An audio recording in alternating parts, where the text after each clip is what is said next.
মধ্যপ্রাচ্যে যুদ্ধ পরিস্থিতি নতুন করে ভয়াবহ রূপ নেওয়ার সঙ্গে সঙ্গে বিশ্বের সবচেয়ে গুরুত্বপূর্ণ জ্বালানি করিডোর হরমুজ প্রণালী আবারও কার্যত বন্ধ করে দিয়েছে ইরান। আর এর প্রভাব পড়তে শুরু করেছে বিশ্ববাজারে। কয়েক ঘন্টার মধ্যে আন্তর্জাতিক বাজারে তেলের দাম লাফিয়ে বেড়েছে, তৈরি হয়েছে নতুন অর্থনৈতিক অনিশ্চয়তা।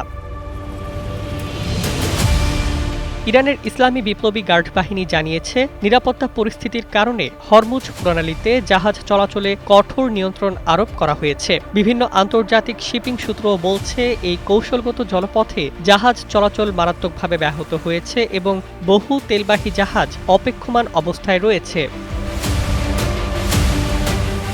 বিশ্বের মোট সমুদ্রপথে পরিবাহিত অপরিশোধিত তেলের প্রায় ১/৫ হরমুজ প্রণালী দিয়ে যাতায়াত করে। সৌদি আরব, সংযুক্ত আরব আমিরাত, কুয়েত, কাতার ও ইরাকের বিপুল পরিমাণ জ্বালানি এই পথ দিয়েই আন্তর্জাতিক বাজারে পৌঁছে। ফলে এই রুটে অচলাবস্থা তৈরি হলেই বিশ্ব জ্বালানি বাজারে তীব্র অস্থিরতা দেখা যায়।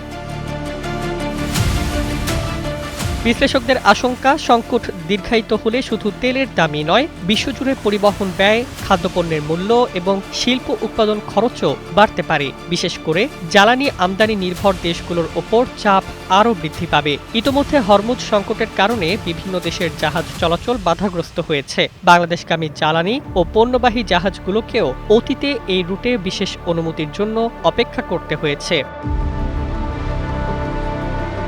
এদিকে যুক্তরাষ্ট্র ও ইরানের পাল্টাপাল্টি হুমকি পরিস্থিতিকে আরও জটিল করে তুলছে। কূটনৈতিক সমাধানের চেষ্টা চললেও যুদ্ধের শঙ্কা পুরোপুরি কাটেনি। ফলে এখন বিশ্ববাজারের চোখ হরমুজ প্রণালীর দিকে, কারণ এই সংকীর্ণ জলপথে যে কোনো নতুন উত্তেজনা শুধু মধ্যপ্রাচ্য নয়, পুরো বিশ্ব অর্থনীতিকেই বড় ধরনের ঝুঁকির মুখে ঠেলে দিতে পারে।